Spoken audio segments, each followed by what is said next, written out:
Dalam hubungan internasional, telah terjadi banyak peristiwa penting yang dapat mengembangkan ilmu hubungan internasional sehingga ilmu HI memiliki dinamika pada setiap peristiwanya.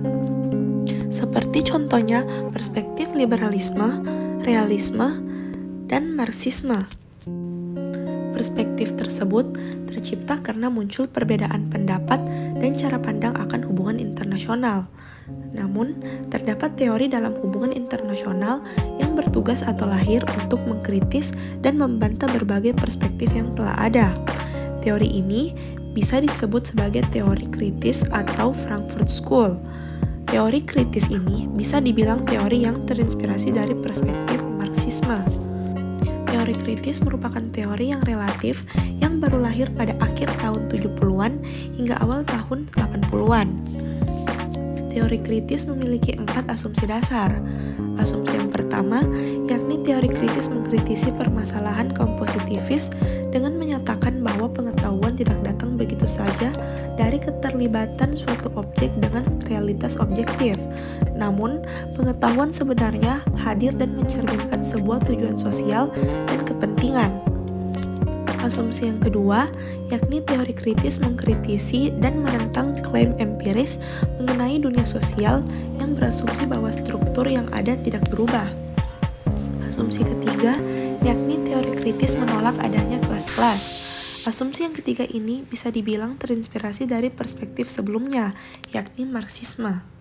Dan yang terakhir, asumsi yang keempat yakni teori kritis yang mengkritisi peraturan sosial dengan melakukan dialog terbuka dengan membentuk komunitas politik.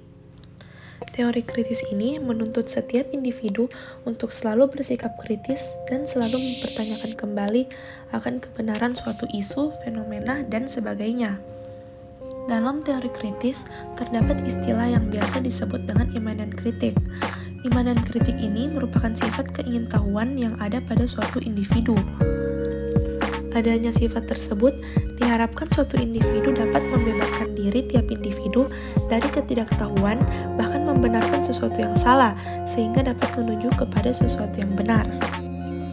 Oleh karena itu, konsentrasi teori kritis ini terletak pada knowledge dan society, di mana bidang tersebut belum dijamah oleh teori-teori tradisional sebelumnya.